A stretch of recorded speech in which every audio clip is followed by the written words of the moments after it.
The stars had always been quiet. For 200 years, humanity looked up at the night sky and wondered if they were alone. They built telescopes and sent signals into the void. They colonized Mars and built stations on the moons of Jupiter. They asked the same question over and over again: is anyone out there?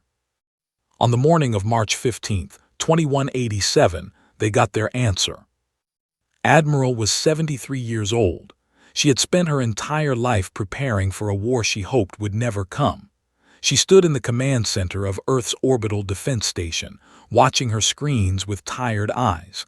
Her coffee had gone cold hours ago. The night shift was almost over. Then every alarm in the station screamed at once. "Contact," said Commander, his voice shaking. "Multiple contacts, thousands of them." Walk to the main display. The screen showed Earth, small and blue and beautiful. And around it, like flies around a corpse, 2,000 alien warships dropped out of faster-than-light travel. She had imagined this moment 1,000 times. She had trained for it. She had written protocols and run simulations and prepared speeches. But nothing could prepare her for the cold feeling in her stomach as she watched the alien fleet spread across the sky. "Send a message to all Earth governments," she said quietly. "First contact has been made." The aliens called themselves the Empire. They had conquered 40 star systems. They had destroyed species that refused to bow. They were ancient and powerful, and they looked at humanity the way a man looks at an insect. Their first message was simple: surrender. The United Earth Council met in emergency session. Presidents and prime ministers argued and shouted and begged for more time. Admiral sat in the corner and said nothing. She already knew how this would end. General was the head of Earth's Strategic Command. He was a quiet man with gray hair and cold eyes. He had fought in 3 wars and won them all. He did not believe in surrender. "We cannot fight them," said the council chairman. "Their fleet is 10 times the size of ours. Our weapons cannot penetrate their shields. We must negotiate." "You cannot negotiate with a wolf," said. "You can only show your throat or show your teeth." The council chose to show their throat. They sent a message to the High Prelate asking for time to discuss terms. They promised cooperation. They begged for mercy. The High Prelate's response came in the form of fire. New Sol was the largest city on the moon. 1.4 million people lived there. They were scientists and miners and teachers and children. They had built a life in the cold darkness of space, and they were proud of what they had made. At exactly noon Earth time, they fired a single weapon, one beam of light bright as a dying star. New Sol vanished. The crater was visible from Earth. 1.4 million people, gone in less than a second. Watched the footage on her screen. She saw the flash of light. She saw the cloud of dust that had once been homes and schools and hospitals. She felt something break inside her chest. Around her, the command center was silent. Officers stared at their screens with empty eyes. Some were crying. Some were praying. Some simply stood frozen, unable to believe what they had seen. "They killed them," whispered. "They killed them all." "Yes," said. Her voice was steady, but her hands were shaking. "They did." They sent another message. They gave humanity 72 hours to surrender completely.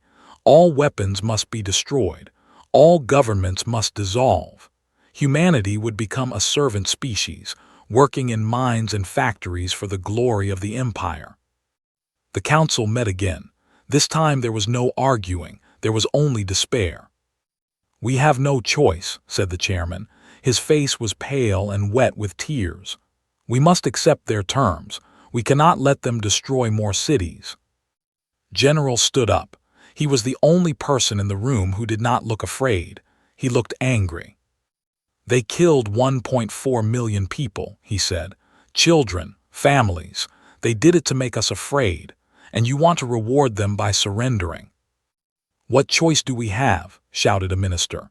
"Our fleet is nothing compared to theirs. Our weapons are toys. We are insects to them." Smiled, it was not a kind smile. "You think our fleet is all we have," he said. "You think we showed them everything." The room went quiet. "For 200 years we have prepared for this day," said. "We built weapons that could crack planets. We designed viruses that could wipe out entire species. We created things so terrible that we locked them away and prayed we would never use them." He looked around the room, meeting each person's eyes. "We did not share these things with the galaxy. We did not show them to anyone, because we truly hoped that we would never need them. We wanted to be peaceful. We wanted to be good." He pointed at the screen, where the image of New Soul's crater still glowed. "They just gave us permission to be bad." Admiral stood up and walked to stand beside. She was old and tired and her heart was broken, but her eyes were clear. "I spent my whole life hoping this day would never come," she said. "I trained for war, but I prayed for peace. Now peace is no longer possible. They made sure of that when they killed our people." She turned to the council. "You can surrender if you want, but I will not. My fleet will not. And I promise you this, they will learn why humanity chose to be gentle. They will learn what we are capable of when we stop being nice." The 72 hours passed. Earth did not surrender. The High Prelate was confused. Every species they had conquered had broken under less pressure. A single demonstration of power was usually enough to make entire civilizations fall to their knees. What made these humans different? He ordered his fleet to advance. They would crush this rebellion quickly and make an example of Earth. Other species were watching. He could not afford to show weakness. In the command center of the orbital station, Admiral watched the enemy fleet move toward Earth. Her officers waited for orders. Her ships waited for commands. The whole of humanity held its breath. General stood beside her. His face was calm, but there was fire in his eyes. "Are you ready?" he asked. Thought of New Soul. She thought of the children who would never grow up. She thought of the families who would never see each other again. She thought of all the peaceful years humanity had enjoyed and how quickly they had been taken away. "I have been ready my whole life," she said. "I just hoped I would never have to prove it." She opened a channel to every human ship, every military base, every soldier waiting for orders. "This is Admiral," she said. "The enemy is coming. They think we are weak. They think we will break. They are wrong." She paused and took a deep breath. "Today, we show them what humanity can do when we stop being kind. Today, we remind the galaxy why they should fear us. Today, we make them regret ever touching our people." She looked at and nodded. He leaned into the microphone and spoke 6 words that would echo through history. Finally, a reason to get nasty. The war had begun.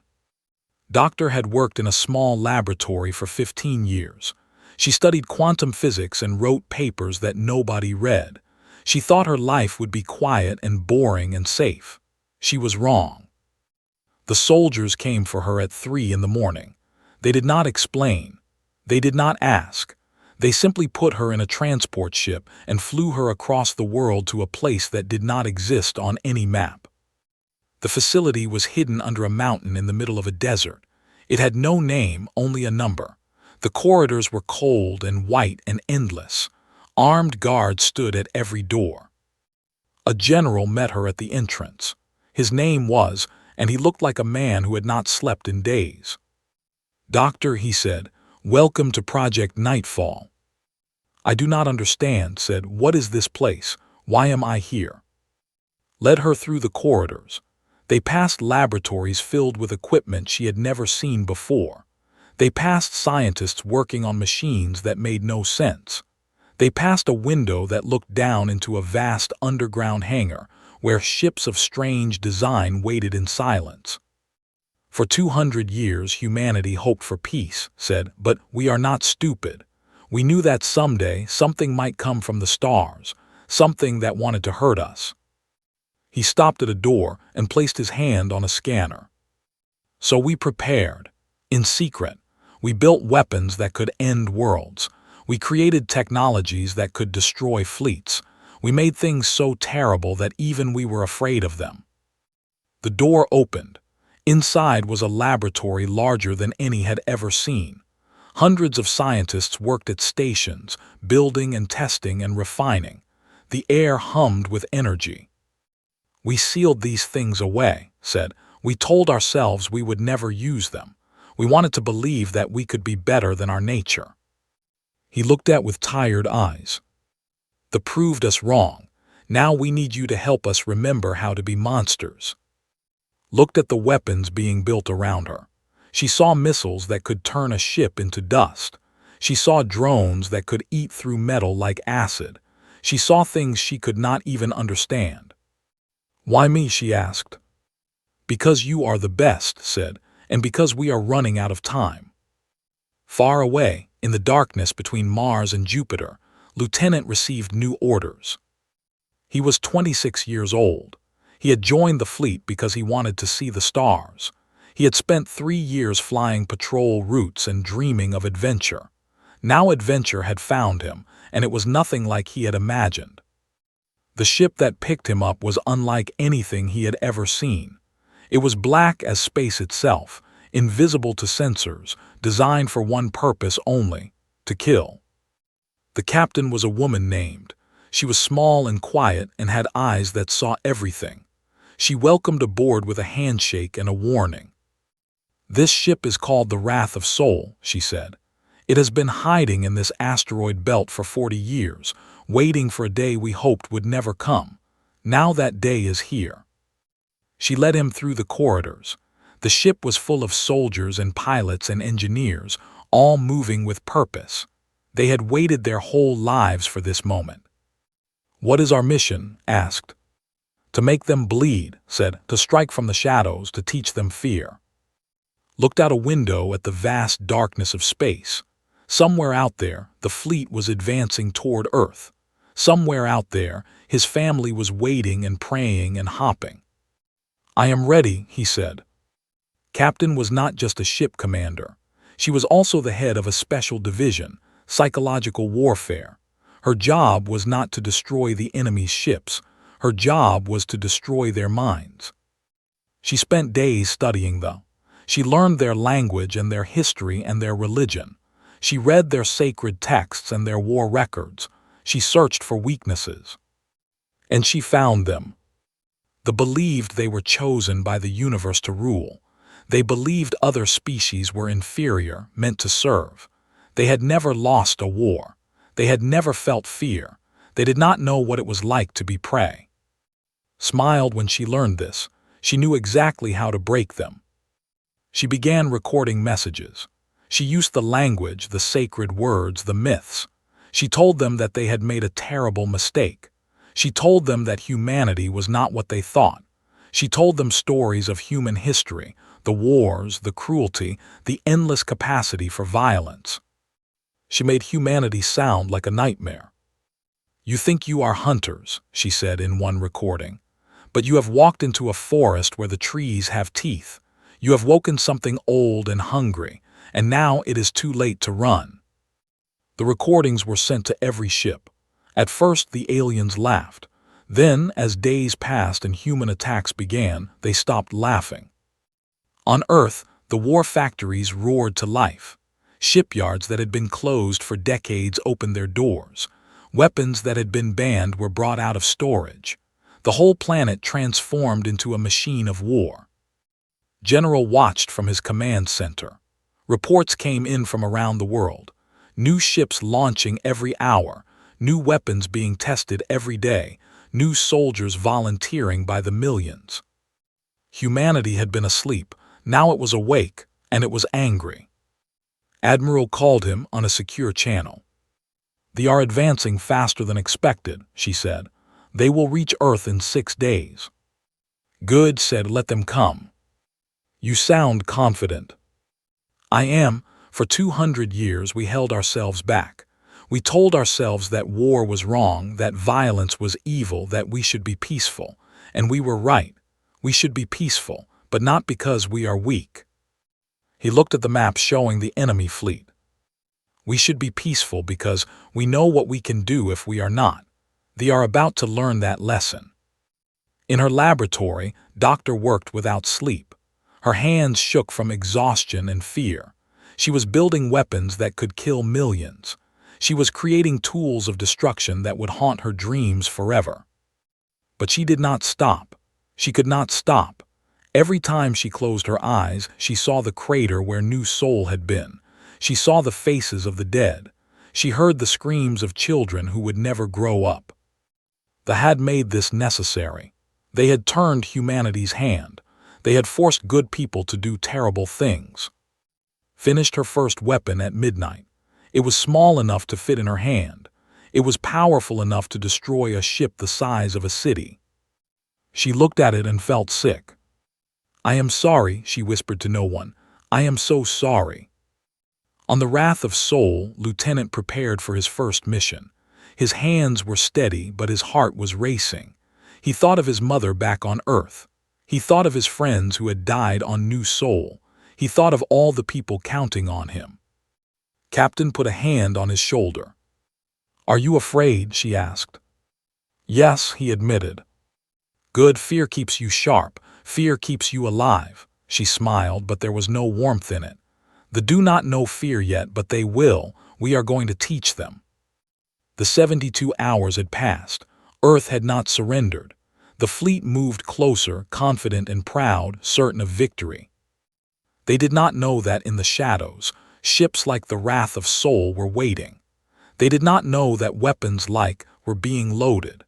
They did not know that humanity had been preparing for this moment for 200 years. They thought they had attacked a peaceful species. They were about to learn how wrong they were. They had conquered 40 star systems. They had crushed armies and broken empires. They had perfected the art of war over thousands of years. They believed they knew everything about combat. They were wrong. The first attack came from nowhere. A supply ship was traveling through the asteroid belt, carrying fuel and food for the main fleet. One moment it was flying peacefully through space. The next moment it was burning. The captain of the supply ship sent out a distress call. He reported that something had hit them from behind, something small and fast and invisible. He did not finish his message before his ship exploded. General watched the report from Earth. He smiled. "One down," he said. 1,999 to go. The High Prelate was not worried. One supply ship was nothing. His fleet was vast and powerful. He ordered his commanders to continue advancing. More ships disappeared. A fuel depot hidden in a moon's shadow was destroyed by missiles that had somehow avoided all sensors. A communication relay was taken offline by a computer virus that nobody could trace. 3 warships simply vanished, their last transmissions filled with screams and confusion. The prelate demanded answers. His commanders had none. Sergeant was one of the reasons why. She was 34 years old. She had grown up on a farm and had never planned to be a soldier, but when the came, she volunteered. She trained harder than anyone else. She became the best. Now she led a team of 12 soldiers behind enemy lines. They wore captured armor. They flew captured ships. They spoke the language with perfect accents. They were ghosts. His team landed on a command ship in the middle of the night. They moved through the corridors like shadows, killing guards before they could raise the alarm. They planted bombs in the engine room and viruses in the computer systems. When they left, the ship was dark and silent. Its crew was dead. Its computers were destroyed. Its engines were melting from the inside. Reported back to General. "Target eliminated," she said. "Moving to next objective." "Good work," said. "Make them afraid." "Yes, sir, with pleasure." The Wrath of Soul struck 3 days later. Lieutenant had spent years studying military history. He knew every famous battle, every clever strategy, every dirty trick that humans had ever invented. Now he used that knowledge against the captain had found a weakness. The ships always traveled in formation. They never spread out. They believed that unity was strength. knew that unity could also be a trap. He led the Wrath of Sol to a comet that was passing near the enemy fleet. The comet's tail was made of ice and dust and debris. It was also full of mines that human ships had placed there weeks ago. The Wrath of Sol appeared at the edge of the comet's tail. It fired a few shots at the nearest ships, then turned and ran. The commanders saw a small, weak enemy. They saw an easy kill. 17 ships broke formation to chase the human vessel. They flew straight into the minefield. The explosions lit up space like a second sun. 17 ships destroyed in seconds. The Wrath of Sol escaped without a scratch. Watched the flames from his cockpit. He felt nothing. 17 down, he said quietly. Too many more to count. Captain put a hand on his shoulder. You did well, she said. Your family would be proud. My family is dead, said. They were on New Sol. He turned back to his controls. This is for them. The High Prelate was beginning to understand that something was wrong. His fleet was being eaten alive. Every day more ships disappeared, more supplies were destroyed, more soldiers were found dead in their beds. The humans were not fighting fair. They were not fighting the way wars were supposed to be fought. They were fighting to win. He called a meeting of his commanders. They stood around a table, their faces filled with confusion and fear. How is this possible? Demanded the prelate. We have 2,000 ships, they have less than 200. How are they defeating us? One commander spoke up. They do not fight like other species, prelate. They do not meet us in open battle. They strike from shadows. They use tricks and traps. They are unpredictable. Then predict them, shouted the prelate. Find their patterns, destroy them. We have tried, said another commander, but they seem to have no patterns. Every attack is different. Every strategy is new. It is as if they have 1,000 years of war experience hidden somewhere. The prelate slammed his fist on the table. They are primitives. They have only been in space for 200 years. How can they know more about war than we do? No one had an answer. Doctors' weapons were deployed for the first time on the 4th day of the war. A dreadnought, one of the largest ships in their fleet, was approaching Earth. It was protected by shields that could stop any weapon humanity had shown publicly. Its armor was thick enough to survive a nuclear explosion. Its crew was confident.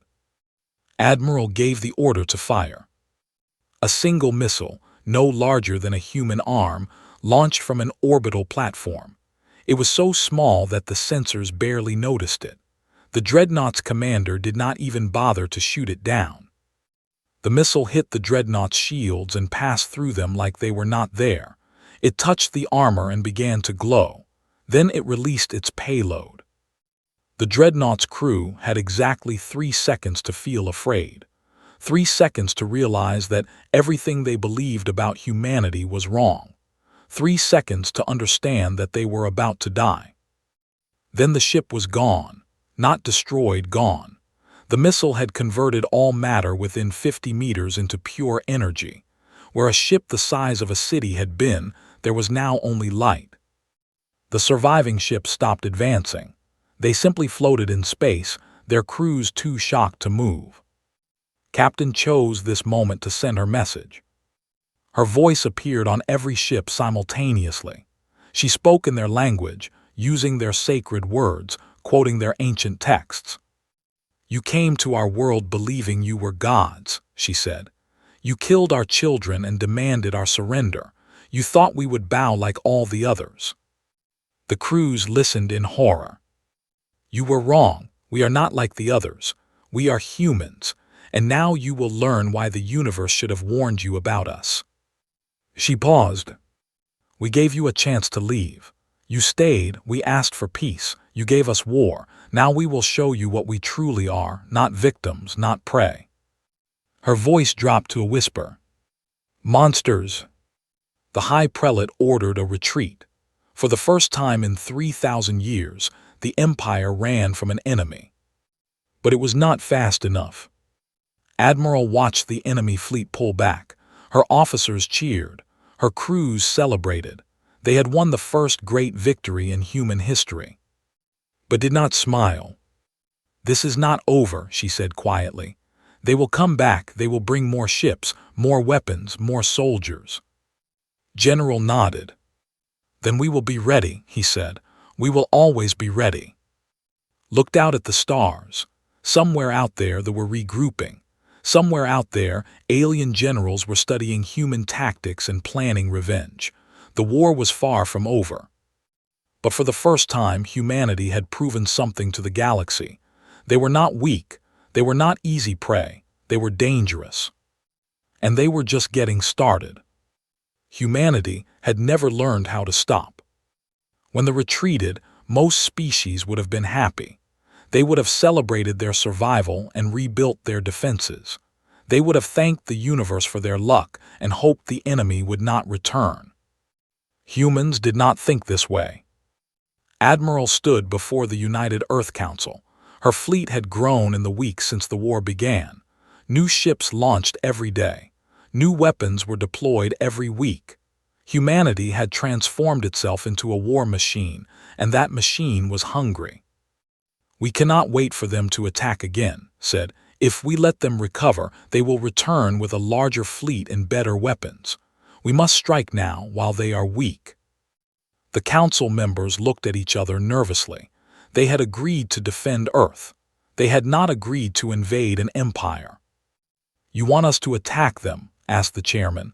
"To bring the war to their space?" "Yes," said. "It is the only way to end this." General stepped forward. "They have conquered 40 star systems," he said. "Billions of beings live under their control, slave species who work in their mines and factories. If we defeat them, we free them all." "And if we lose?" asked the minister. "We will not lose," said. His voice left no room for doubt. The council voted. The decision was close, but in the end, humanity chose to fight. The human fleet entered space 1 month after the war began. Lieutenant led the first wave.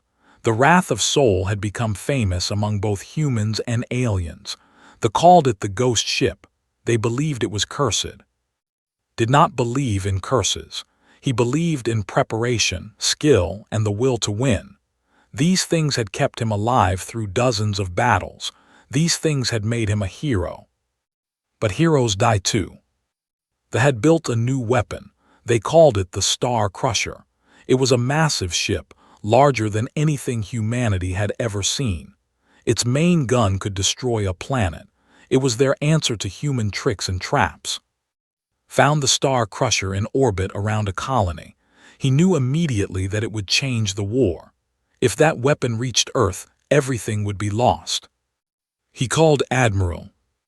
"I have found something," he said. He sent her the data. Was silent for a long moment. "Can you destroy it?" she finally asked. "Not without getting close," said. "Very close." "Then get close." Looked at his crew. They were young, most of them. They had families waiting for them back home. They had dreams and hopes and futures. He told them the plan. He did not order them to follow, he asked.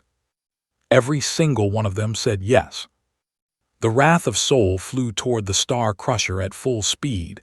They fired everything they had.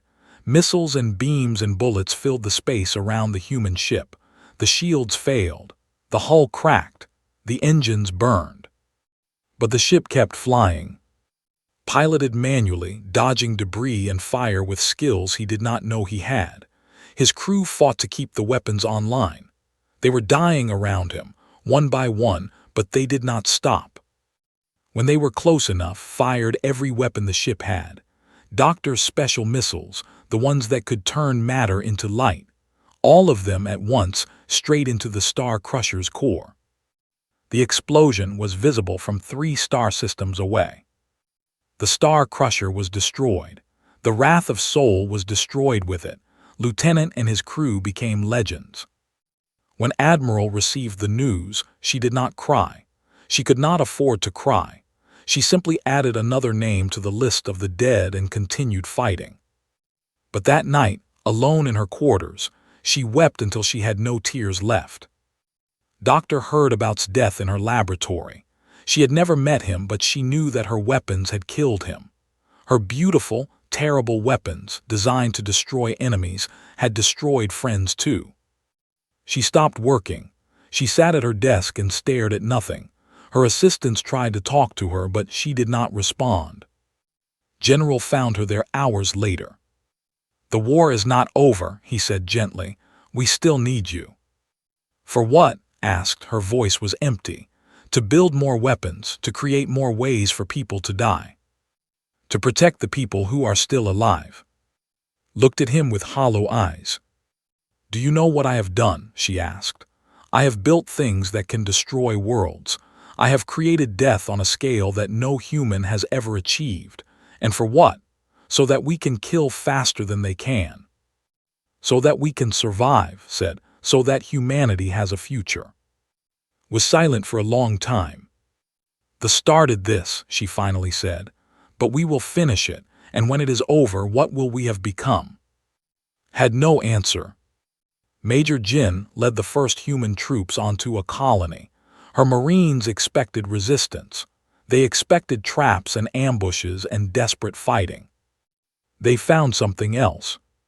The colony was full of civilians, families who had never fought in any war, children who had never seen a human before, old people who were too weak to run.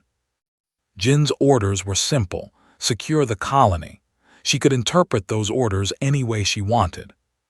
She chose mercy. Her Marines set up medical stations. They shared their food and water. They repaired buildings that had been damaged in the fighting. They treated the civilians with respect and kindness. The civilians were terrified at first. They had heard stories about humans. They believed humans were monsters who ate their enemies and burned their worlds. But the monsters gave them medicine. The monsters protected them from looters. The monsters played with their children and helped their elderly. Word spread. Other colonies heard about what the humans had done. Some began to question whether their leaders had told them the truth. Some began to wonder if surrender might not be so bad after all. Captain made sure the whole galaxy knew. She broadcast images of human soldiers helping civilians. She showed interviews with aliens who had been treated with kindness. She told a simple story. Humanity did not want to conquer. Humanity wanted to free. The propaganda machine collapsed. Their own citizens began to doubt. Their own soldiers began to question. Sergeant did not see any of this. She was too busy fighting. Her team had been sent to destroy a command center. The mission was supposed to be simple. It was not. They were waiting for them. Somehow they had learned where his team would strike. The ambush was perfect. Watched her soldiers die. One by one they fell around her. Friends she had trained with, brothers and sisters she had fought beside, gone. She was the only one who escaped. When she returned to the fleet, she did not speak for 3 days. She sat alone in her quarters and stared at the wall. She remembered every face, every name, every laugh and joke and dream that would never come true. General came to see her on the 4th day. "It was not your fault," he said.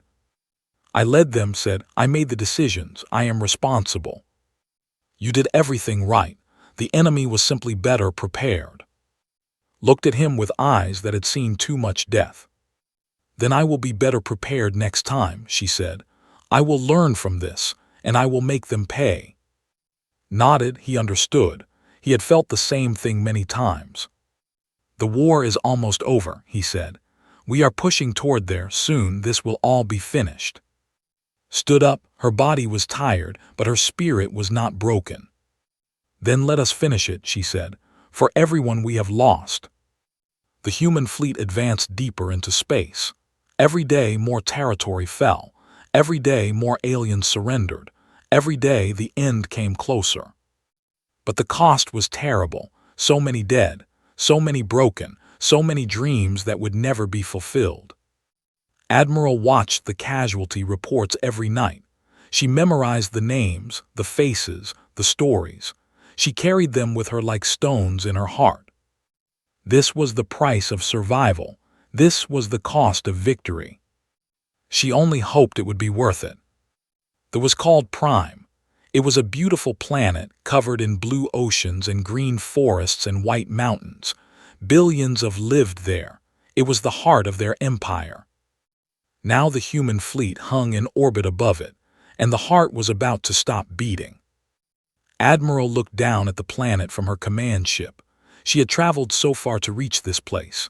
She had lost so many friends along the way. Part of her wanted to end it all with fire. Part of her wanted revenge for New Soul, for Lieutenant, for every human who had died in this terrible war. But that was not why she had come. General stood beside her. His face was tired but calm. They had fought together for months. They had become more than colleagues. They had become family. The fleet is destroyed, said. Their colonies have surrendered. Their allies have abandoned them. This is the end. Yes, said, it is. She opened a channel to the planet below. This is Admiral of the United Earth Fleet. I wish to speak with the High Prelate. There was a long silence. Then a voice answered, old and broken and full of fear. This is the High Prelate. I am listening. I am coming to your capital, said. I am coming to discuss terms. If you try to harm me or my people, my fleet will destroy your world. Do you understand? Another silence. I understand, said the prelate. Shuttle landed in the center of the capital city. She walked out alone, wearing her dress uniform, carrying no weapons. Behind her, 1,000 human Marines waited in transports, ready to act if anything went wrong. Nothing went wrong. The who lined the streets did not attack. They did not run. They simply watched with wide eyes as the human admiral walked past them. They had heard stories about this woman. They knew she had destroyed their fleet and conquered their colonies.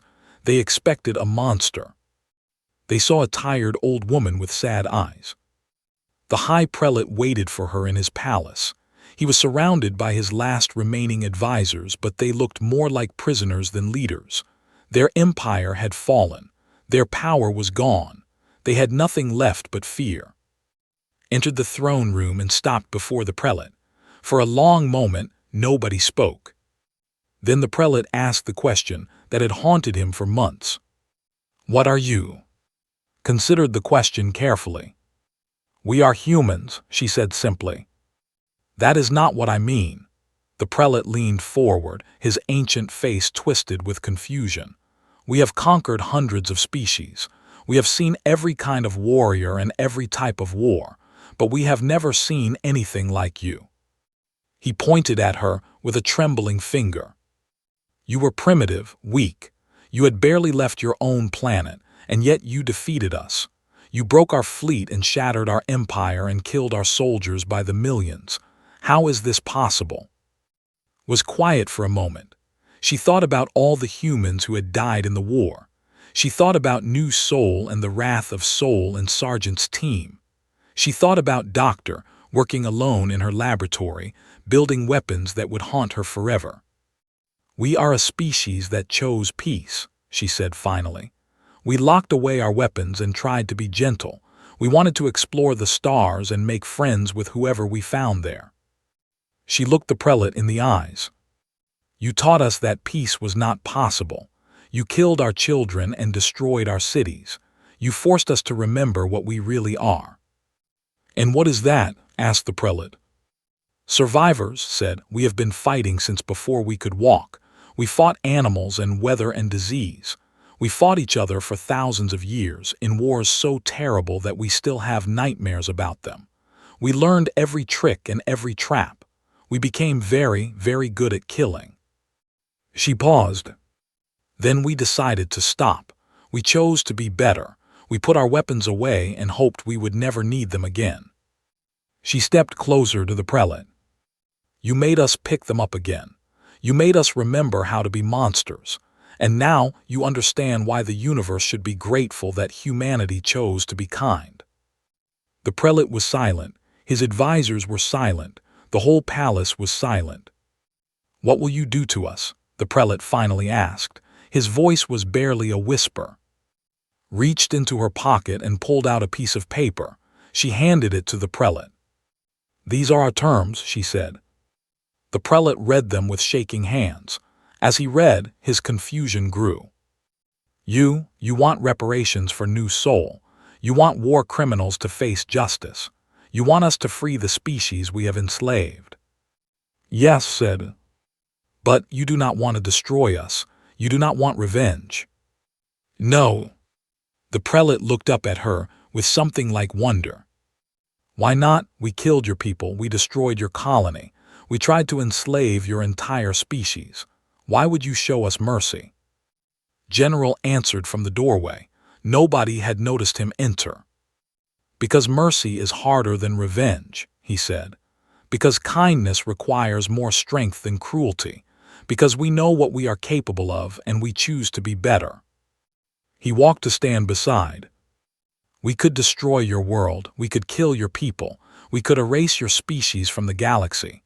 We have the weapons. We have the will, but we will not do it." "Why?" asked the prelate. "Because that is not who we want to be," said. "We fight when we must. We kill when we have to, but we do not enjoy it. We do not take pride in it. And when the fighting is over, we put our weapons away and try to heal." The prelate stared at them both for a long time. Then, slowly, he signed the terms of surrender. The war was over. 6 months later, Doctor stood before a gathering of alien diplomats from across the galaxy. She had been asked to explain humanity to species who still did not understand them. She looked at the faces before her. Some were curious, some were afraid, some were skeptical. They all wanted to know the same thing: what made humans so dangerous? "We are not special," she began. "We are not chosen. We are not blessed with superior strength or intelligence or technology. We are just stubborn." She smiled sadly. "We never give up. We never stop fighting. When the universe tells us we cannot do something, we find a way to do it anyway. When enemies try to destroy us, we become stronger. When everything seems hopeless, we keep going." She thought of Lieutenant flying his ship into the Star Crusher. She thought of Sergeant leading her team into ambush after ambush. She thought of Admiral carrying the weight of millions of deaths on her shoulders. "We know what we are capable of," she said. "We know the darkness that lives inside us. We have seen it in our wars and our cruelty and our endless capacity for destruction. And because we know this, we choose to be careful. We choose to be gentle. We put our weapons away and hope we never have to use them again." She looked at each diplomat in turn. "The weapons are locked away now. The war is over. We have returned to being peaceful and kind. But make no mistake, if anyone else threatens our people, we will remember how to be terrible." She paused. "The learned this lesson. We hope the rest of the galaxy does not need to learn it the same way." The room was silent. Far away, on 1,000 different worlds, aliens whispered a new phrase to each other. It spread through taverns and temples, through schools and markets, through every corner of the galaxy. 5 simple words that would shape the future of civilization. "Do not wake the humans.